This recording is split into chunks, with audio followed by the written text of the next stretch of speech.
Cae la tarde y en un rincón de la ciudad, en un pequeño jardín, alguien cuenta una historia, reflexiona en voz baja o conversa, paseándose bajo los árboles. Es hora de volver a casa, bajar la velocidad y darle tiempo al tiempo. Christian Warnken nos abre la verja de su jardín para que respiremos aire puro y oxigenemos el espíritu. En Pauta, aquí comienza Desde el Jardín. Una presentación de, en sus 100 años, Fundación Irarrázaval. Lo esencial de toda exploración será volver al propio jardín y ver las cosas por primera vez, decía el poeta T.S. Eliot. Estamos abriendo en este día lunes 20 de diciembre del año 2021 la verja de madera de mi jardín. Ayer fue un día histórico. Fue elegido el nuevo presidente de la República de Chile, Gabriel Boric Font, oriundo de Punta Arenas. Él estuvo un par de veces aquí en este jardín hace unos años, en una conversación en que nunca yo vislumbré que podía algún día él convertirse en presidente de la República. Tal vez valga la pena volver a esos archivos y revisarlos, ver qué conversamos en el jardín con Boric en ese tiempo. Pensé mucho con quién conversar hoy día sobre el resultado de esta elección. Lo normal habría sido llamar a algún analista político, analista electoral, para hacer un mapeo de lo que pasó, pero me pareció que esas reflexiones abundan hoy día en los medios de comunicación y lo que escasea son las miradas distintas, las miradas más profundas, y desde luego esa mirada desde las humanidades, desde la sensibilidad humanista, combinada con la perspicacia también analítica y el conocimiento de la política de alguien que estuvo en las trincheras del periodismo en Perú, en una experiencia mítica que fue la revista Caretas. Ustedes ya lo conocen, él es el Premio Nacional de Humanidades, un querido amigo del jardín, José Rodríguez Elizondo, al que vamos a saludar afectuosamente hoy día. José, bienvenido nuevamente al jardín. Muchas gracias por esta opción tan especial, Cristian. Es un día realmente histórico, como tú has dicho, y me siento muy comprometido por haber sido seleccionado para conversar contigo, que siempre es muy grato. José, tú tienes una foto detrás tuyo que me parece que es Lago saludándote, ¿o estoy equivocado? Presidente, se ve como cara de presidente, se ven varios como presidente o mandatarios ahí saludándote, Sí, ¿no? hay varias en mi egoteca que tengo acá de los célebres invitados, pero no está don Ricardo acá. Debes estar mirando alguna en que estoy con Bácula, me está entregando un libro, ¿no? Sí, eso es, efectivamente. Me tocó presentarle su gran tratado en Lima a Juan Miguel Bácula, este célebre diplomático que fue el ideólogo detrás de la demanda peruana por la frontera marítima. Ah, perfecto, ya se trata de otro personaje, yo lo confundí aquí por mi ceguera, mi vejentud y por problemas de la señal digital. Lo primero que te quiero preguntar, José, a ver, ¿cuál es tu primera sensación? ¿Cuál fue tu primera sensación que tuviste al mirar los resultados de la elección, al escuchar? Me imagino que escuchaste el discurso del presidente electo en la Alameda. Me gustaría conocer esa primera aproximación tuya.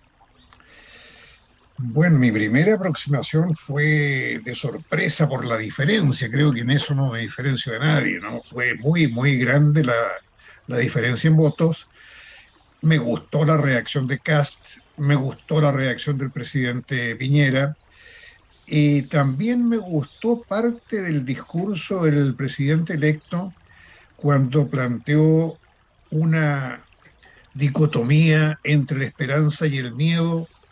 Yo habría agregado la resignación, porque en la resignación está la resiliencia del país, a la cual se ha aludido mucho en lo inmediato. Es un país que ha pasado por grandes trances históricos, y este lo es. Sin duda que acertó Boric cuando habló de que este es un nuevo ciclo histórico.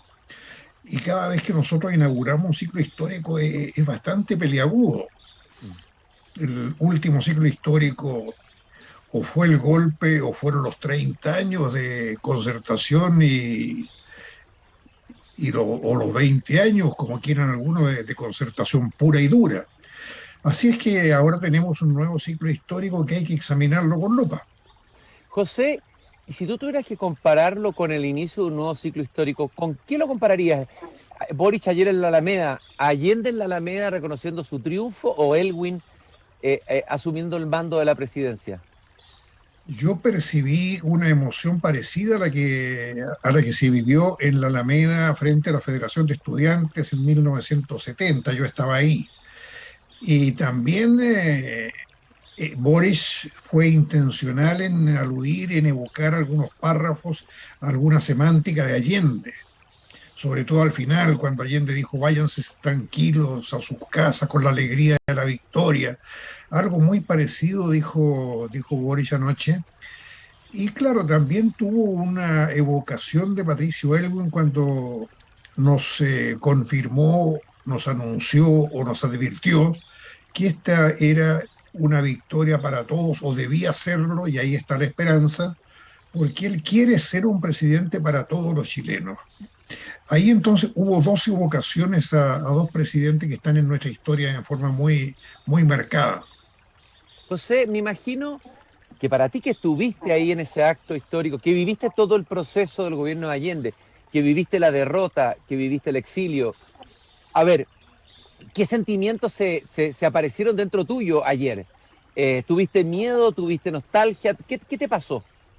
Por eso te digo que el tríptico de Boric yo lo convierto en un tríptico que es el miedo, la esperanza y la resignación. Y la resignación viene porque es como quien dice esta historia, yo la conocí en su parte mala, ojalá que hoy día con la experiencia esa parte mala no se produzca. Y mi resignación a la parte mala del gobierno de Allende fue el verificar in situ y después históricamente que lo que había derrotado a Allende en lo principal había sido las estrategias contrapuestas dentro de la misma concertación, dentro del mismo gobierno, dicho más ampliamente, las dos estrategias de la izquierda sistémica y antisistémica. Y eso fue muy claro, porque cuando se habla de intervencionismo, del imperialismo norteamericano en el gobierno de Allende, nunca se habla del otro intervencionismo extranjero, que fue el del castrismo, que para mí Allende estuvo en una pinza entre la intervención de Richard Nixon y la de Fidel Castro. Entonces yo veo que frente al colapso de los partidos políticos tradicionales, el presidente electo va a estar sometido a una dura pugna interna entre distintas organizaciones que tienen estrategias, yo no sé si contrapuestas, pero muy voluntaristamente dispuestas. Oye, José, ¿tú crees que Boris tiene el alma dividida? Se ha dicho que Allende tenía un poco el alma dividida, es decir, nadie dudaba que era un demócrata que venía de la tradición republicana y política chilena, había sido postulante varias veces a la presidencia, ministro, conocía muy bien el sistema político democrático, nunca, por lo menos en las declaraciones, quiso salirse de eso. Pero por otro lado también había una parte de él que sentía atracción por Fidel Castro, hay un cierto romanticismo con todo lo que estaba pasando en Cuba que también lo hechizaba. ¿Tú crees que Boric es parecido en eso a Allende? Creo que Boris es más frío que Allende, y aunque él estaba muy lejos generacionalmente de la experiencia histórica que yo viví, tiene por lo menos la historia, tiene el auxilio de lo que sucedió, de la experiencia dura con el golpe de Estado, del exilio de sus parientes, de los perseguidos por la dictadura. Por lo tanto, sabe que no es cuestión fácil de asumir la emocionalidad y que él está ahora frente a la ética de la responsabilidad. Ya la ética de la emoción, del liderazgo estudiantil, tiene que superarlo muy rápidamente. Y semblanteándolo ayer en su discurso, yo veía que estaba un poco de la emoción del momento, pero sus palabras, algunas de ellas fueron cuidadosamente empleadas como para llamar a los suyos a la meditación y a la experiencia, a asumir el llamado a la experiencia, cosa que es muy difícil, porque las razones de este cambio de ciclo histórico, que fue la frase que empleó Boris ayer, son varias y de mucho peso. Por ejemplo, él está en presencia de algo que no existió en la época de Allende, que fue la revolución femenina. para mí la única revolución exitosa de las últimas décadas, de los últimos siglos tal vez, y que arrastró a las otras revoluciones identitarias, entre ellas la de los pueblos originarios, etcétera. Entonces va a estar con una situación bastante novedosa desde el punto de vista de la estructura política. Tenemos también el fenómeno del colapso de los partidos políticos. Y el colapso de los partidos políticos para mí tiene una característica muy grave, que es la deserción de los intelectuales. Con Gramsci yo diría los intelectuales orgánicos, cuando Gramsci quería que los partidos fueran intelectuales. Hoy día los partidos están en un colapso total, los tradicionales, y los intelectuales desertaron de los partidos. Entonces, cuando uno piensa, y lo escribí en una reciente columna, cuando uno piensa quiénes son los necesarios intelectuales políticos, yo me doy cuenta de que intelectuales políticos de peso están en las columnas. Está en Christian Barken desde el jardín, ¿no? Pero los que están influyendo en la opinión política son los periodistas de trinchera, los reporteros, en la televisión, en los matinales. Entonces, ese es un tema de mucho cuidado para mí con respecto a Boris, porque ese tipo de intelectual político es muy coyuntural, es muy emocional, tiene mucho truco tecnológico. Cuando yo veo, por ejemplo, cómo han cubierto periodísticamente todo el proceso electoral, yo digo, caramba, yo como periodista de careta, esto no habría soportado una semana si hubiéramos sido nosotros los responsables. ¿Y cómo habría cubierto Caretas, a diferencia del periodismo chileno, la elección? Bueno, ahí estaba el genio de un director que era un hombre del Renacimiento, Enrique Sileri, ¿no? Pero claro, éramos un medio escrito y semanal. Yo más bien estoy pensando en cómo influía Caretas con una mirada que era entre serena, de centro liberal y con bastante sentido del humor. Caretas no soportaba la acritud, no soportaba la insolencia, no soportaba insultar al adversario. Y si se producía algún entrevero, era más bien la tomada de pelo, el humor, la caricatura de unos dibujantes estupendos que teníamos en la revista. Pero nuestros periodistas contribuyen mucho a la acritud. En Caretas, si yo hubiera sido un entrevistador del tipo de los que vemos a menudo en la televisión, ahí no habría soportado mucho, porque la instrucción que teníamos como periodistas era sacarle el máximo de información al entrevistado. Y aquí lo que tú ves en la entrevista en televisión muchas veces es el entrevero con el entrevistado, es la pugna, es ver si el entrevistado se rinde o no se rinde. Entonces hay una diferencia muy grande que yo no sé si es del periodismo contemporáneo o no sé si es del periodismo en televisión, pero ahí hay mucho paño que cortar, Cristian. Oye, José, hablaste tú de la crisis y colapso de los partidos políticos y fragmentación. ¿Tú crees que en algo se parece nuestro escenario ahora al escenario de Perú? A ver, la segunda vuelta en Perú fue reñida y se pensaba que esta segunda vuelta iba a ser tan reñida como la de Perú. Sin embargo, no fue así. A ver, nos distanciamos con esta elección de la Asociación de Perú, nos alejamos un poco, parece que estábamos acercándonos. ¿Cuál es tu diagnóstico? Tú que conoces también la realidad política peruana. No, el proceso entre primera y segunda vuelta fue muy parecido estructuralmente al proceso peruano, en la medida en que lo que se planteaba era una opción entre el miedo y la resignación, más que entre el miedo y la esperanza. En el Perú no había esperanza. Estaban todos con el alma al cuello, se les paseaba el alma, como dicen los peruanos, porque nadie lo representaba. Eran dos minorías muy, muy claras, del orden del 15%. Acá las minorías eran más mayoría, estaban más cerca entre los dos de configurar una mayoría electoral. Por lo tanto, aquí surgió la esperanza de que el ganador asumiera la ética de la responsabilidad, asumiera el rol de type, como dicen los franceses, la caracterización de la presidencia de la República. Estamos más cerca de eso que lo del Perú, pero durante el proceso mismo hubo esta dicotomía grande, esta polarización.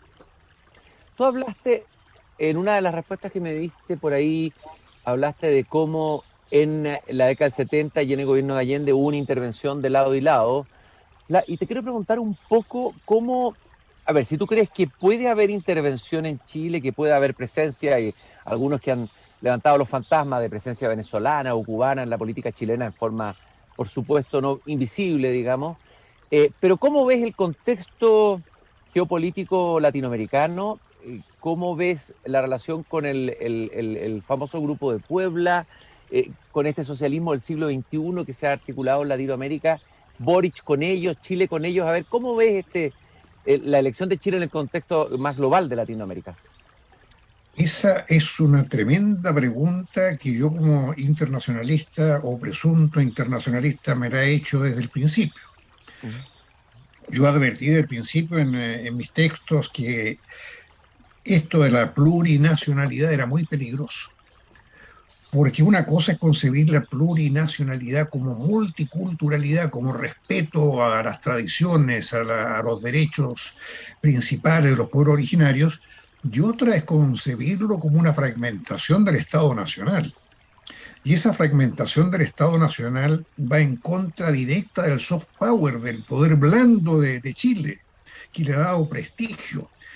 Y justamente tenemos en el horizonte una tentativa denunciada en el Perú de Evo sobre la base de la plurinacionalidad. Él quiere hacer una plurinacionalidad con los pueblos originarios del tipo Aymara para salir al Océano Pacífico por esta nueva vía que es una especie de equivalente remoto a la Confederación Peruano-Boliviana. Y esto fue detectado y denunciado duramente en el Perú por un equipo de cancilleres de envergadura. Alan Wagner, Antonio García Belaunde, Ricardo Luna y varios vicecancilleres de primer nivel que no son irrespetados, sino que muy respetados en Lima. Iba a haber una convención en el Cusco de los pueblos originarios, convocada por Evo Morales en territorio peruano. Y es ahí donde estos cancilleres reaccionaron con una declaración muy potente. Y casualmente yo estoy tratando de entrevistar a Alan Wagner, que es amigo mío para mi revista, sobre este tema. Entonces, para mí, esto de la plurinacionalidad es muy peligrosa. La convención está actuando como sobre la base de un subentendido con la plurinacionalidad. Y es ahí donde tenemos problemas, porque los primeros en felicitar efusivamente a nuestro presidente electo han sido los miembros del Grupo de Puebla, los presidentes que llamaríamos de izquierda. La única diferencia que yo veo es que ya no está Hugo Chávez, que era el hombre principal, el hombre más potente, el que además tenía en ese momento la riqueza petrolera en su auge. Ahora es Evo Morales, curiosamente, el que está tomando el liderazgo. Alberto Fernández, de un país tan poderoso como Argentina, no lo es porque tiene esta pugna interna también dentro de su propio partido. Nicaragua, Venezuela están realmente en una situación súper crítica desde el punto de vista social, político y económico. Así es que hay una serie de cosas de ese tipo, Cristian, que no se están procesando en Chile y que yo creo que son de la máxima preocupación, deben ser de la máxima preocupación del presidente electo y de su eventual canciller. ¿Cuál debiera ser la política exterior de Boric, desde tu punto de vista, justamente analizando este contexto que tú estás describiendo? Mira, todo está ahí sobre la base de supuestos. Si el presidente electo quisiera innovar, quisiera llevar el cambio a la política exterior, es algo totalmente necesario, porque la política exterior ha sido el patito feo de nuestra estructura gubernamental. Presupuesto mínimo, profesionalidad a medias, y lo que hace falta en nuestra política exterior es una profesionalización intensiva, una Cancillería que tenga memoria histórica, que tenga continuidad en los altos mandos y que se equilibre mejor entre su impulso a guiarse exclusiva o potencialmente por el derecho y no por los otros factores de la diplomacia, como la negociación. Fíjate que yo hace muy poco tiempo estuve en un foro con distinguidos diplomáticos y uno de ellos planteó que el tema de la salida soberana al mar de Bolivia estaba totalmente superado, ya era un tema, como quien dice, para archivarlo por el fallo de La Haya.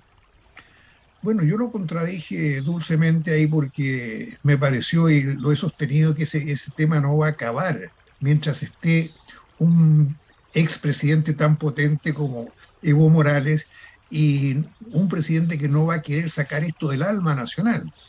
Y justamente días después de este foro en Naciones Unidas, Luis Arce habló de que se mantenía vigente el derecho a una salida soberana de Bolivia al mar. Entonces tenemos ese pleito pendiente. Y la esperanza mi esperanza, la esperanza de quienes piensan en forma parecida, la del bloque que no está con la plurinacionalidad en el sentido estrictamente convencional por la convención, tiene la esperanza de que Boris sepa resistir esta presión porque realmente adquiriría un pleito muy grave y muy gratuito si se diera a esta apetencia del grupo de Puebla de darle un pedacito del mar a Bolivia soberano sin parar mientes en lo que esto significa desde muchos puntos de vista. Por ejemplo, el punto de vista del nacionalismo no chauvinista de los chilenos, que es muy fuerte.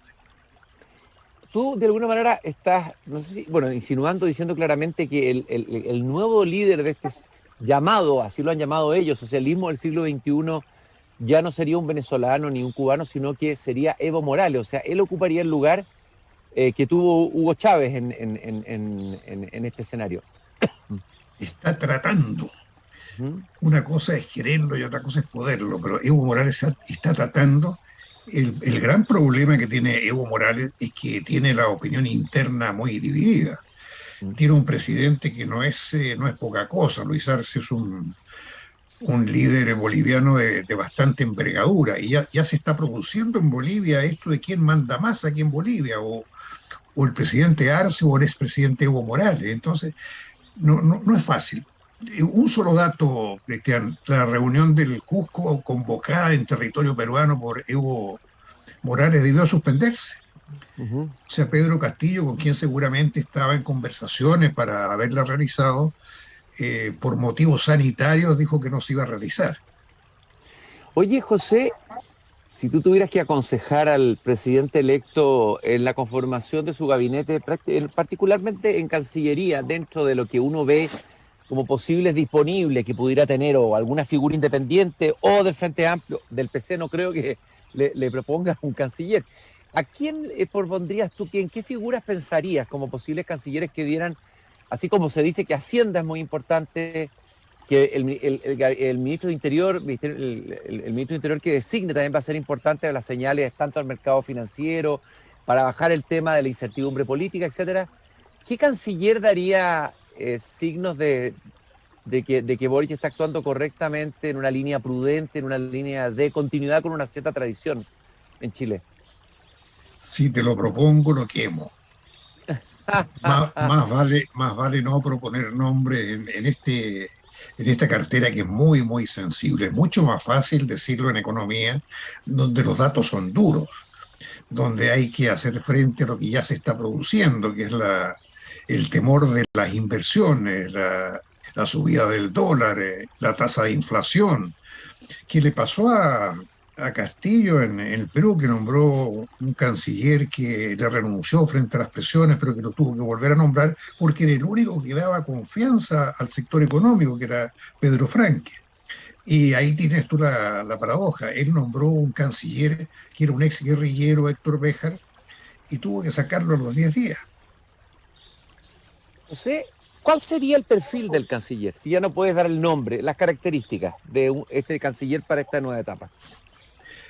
Bueno, yo en mi etapa actual, después de haber tenido una seria experiencia en Cancillería, en la diplomacia, lo que yo pido es que sea un canciller profesional y que tenga muy claro de que el derecho no siempre soluciona todos los problemas internacionales, que tenga muy claro de que la diplomacia se realiza siempre entre el derecho y la negociación. Cuando falla el derecho hay que ir a la negociación. Y que los países no siempre están en conflicto por razones jurídicas, o que la razón jurídica no es la razón suficiente. Por ejemplo, un fallo de La Haya no ha sido razón suficiente para que un grueso sector boliviano siga pensando en una salida soberana al mar por el territorio chileno. Estamos conversando con José Rodríguez Elizondo, Premio Nacional de Humanidades, aquí en Desde el Jardín, en el primer día posterior a la elección presidencial. Ayer fue un día histórico, pero todos los días que vienen ahora, de aquí a marzo, van a ser también días históricos en que el presidente electo va a tener que conformar un gabinete, va a tener que dar las primeras señales al país. ¿Tienes esperanza ante lo que viene? A ver, después de lo de ayer, después del discurso de Boric, después del resultado, ¿tienes más esperanza, menos esperanza? ¿Cuál es tu sensación de lo que viene, José? Bueno, hemos conversado alguna vez, Cristian, de que yo con los años me he puesto patriota, una palabra que antes no tenía prestigio nerudiano. ¿Tú te acuerdas de ese poema de Neruda, no? Patria, palabra triste, Sí, como termómetro, como sí, ascensor. sí. Bueno, yo creo que con la crisis de los partidos me ha quedado muy en claro que lo que nos une a los chilenos es un sentimiento patriótico que es muy fuerte. Nosotros fuimos una humilde capitanía general, uno de los países más pobres de la colonia española, y hoy día estamos en todos los indicadores en la cabeza de América Latina. Por lo tanto, hay cierto orgullo patrio, cierto amor patrio más que orgullo, que espero yo que, esa es mi esperanza, que sepa permear al nuevo presidente. Hay algunas señales. Él insistió mucho en esto de que quería hacer un gobierno para todos los chilenos. Ahora tienen que venir las señales concretas. Por ejemplo, pensando en voz alta, la señal más concreta de hormigón armado va a ser la de la Plaza Italia. Mm. Una de las cosas bellas en política propagandístico-electoral que yo vi en los últimos días fue la siembra de flores de la candidatura Kast en la Plaza Italia. Y yo pensé de inmediato, la van a sacar los elementos más ultras de la otra candidatura, y creo que así fue, no he visto Sí, vistas sí, tal vistas cual. posteriores. Yo creo que una señal potente del presidente sería justamente entender de que esos que sacaron las flores nunca van a entender que él haga un gobierno para todos los chilenos. Por lo tanto, lo que haga el presidente Boric con la Plaza Italia, en la medida en que se deje de querer cambiar la onomástica de todas las cosas, esto de la Plaza Dignidad, etcétera, en esa medida va a dar una muy buena señal de tipo masivo, porque no tiene costos muy altos, como los costos en lo económico, que significa estatizar y pasar al sector público, las AFP, etcétera. Esa va a ser una señal inmediata, una señal de cordura, De reparación pongámonos, y de sanación, ¿no es cierto? Como país, de la de fractura. sanación, lo que va a significar para las pymes del sector. Ahora vamos a volver a una Plaza Italia que va a servir para celebrar y no para atacar. Se acabó el tema de que yo estoy en contra de que gane la derecha, en contra de que gane la izquierda y no propongo nada. Bueno, ahí viene una buena prueba. Y claro, yo como universitario, como romántico viajero de la Universidad de Chile, espero que ese espíritu histórico de la Universidad de Chile exista en el presidente electo, y que supere esta situación tan anómala desde el punto de vista universitario, de que la universidad estaba dejando de ser un foro de debate, de enfrentamiento de ideas, era un foro de funas, ¿no? El que no pensaba como quería el contrincante pensaba mal. Yo creo que me encantaría, me sentiría muy satisfecho de que el espíritu de la vieja Universidad de Chile estuviera latente en Boric. Si no, volveríamos a ese concepto del filósofo Jorge Millas, de la universidad en peligro, la universidad funada, la universidad cancelada, podríamos decir hoy día. José, la última pregunta que te quiero hacer es, ¿Hay ejemplos de presidentes tan jóvenes como Boric en Latinoamérica? En Chile parece que es el primero o segundo, creo que fue Freire, pero era director supremo de la nación, entiendo, y no presidente tal como está estatuido ahora. Pero sí está el ejemplo de Alan García en Perú, no sé qué edad tenía.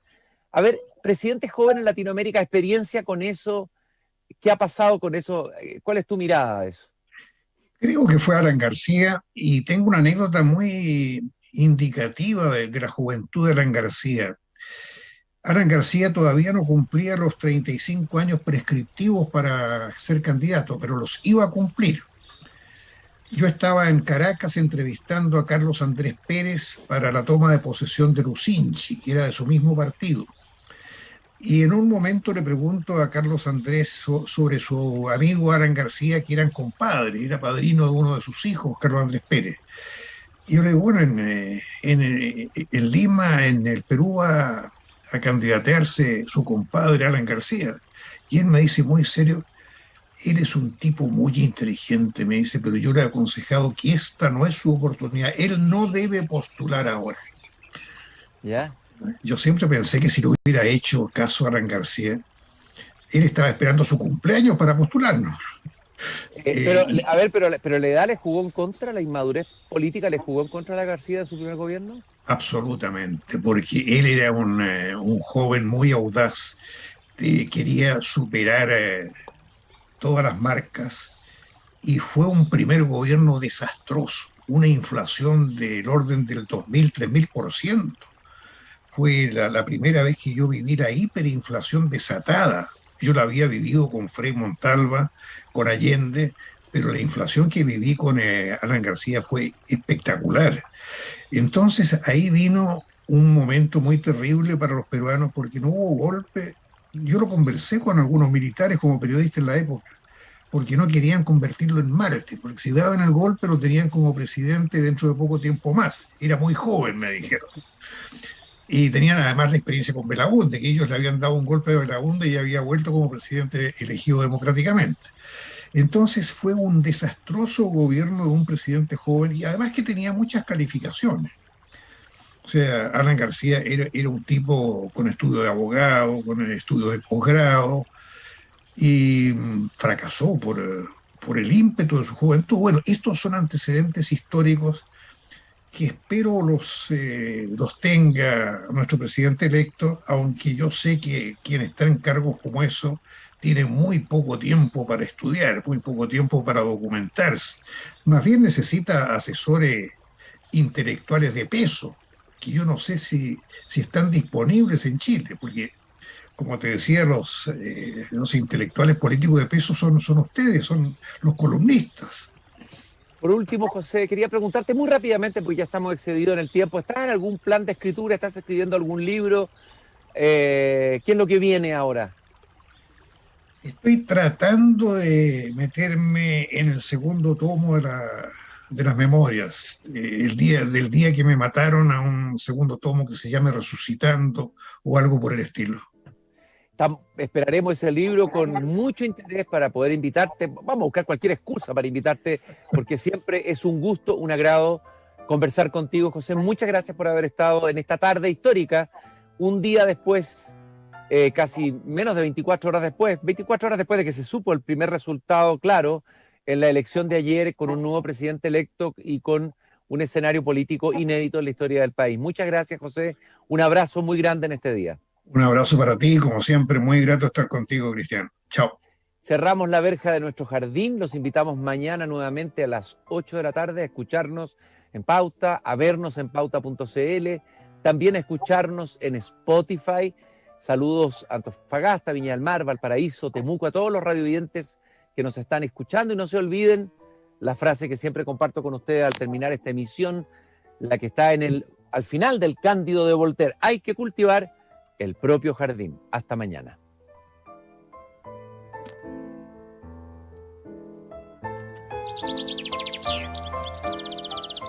Es hora de cerrar la verja de madera del jardín.